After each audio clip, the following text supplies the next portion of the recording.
Books வந்து எப்போவுமே ரொம்ப பர்சனலான விஷயம். அது ஒருத்தருக்கு பிடிக்கிற மாதிரி இன்னொருத்தருக்கு பிடிக்கணும் அப்படின்னு அவசியம் இல்லை.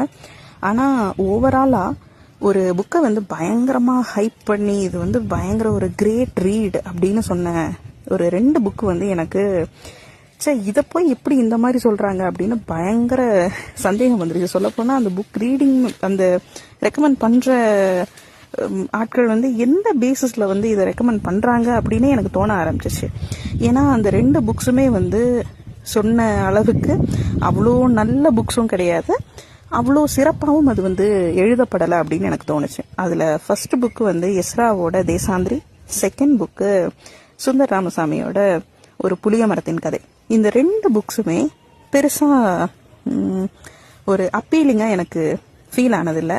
இங்கே எப்போவுமே புக்ஸுன்றது பர்சனல் அப்படின்னு சொல்லி டிஸ்க்ளைமர் போட்டு ஆரம்பித்ததாலேயே அந்த புக்ஸ் உங்களுக்கு பிடிச்சிருந்தா பிடிச்சிருக்கலாம், பட் அது வந்து என்னை பொறுத்தவரை ரொம்ப ஓவர் ரேட்டடான புக்ஸ்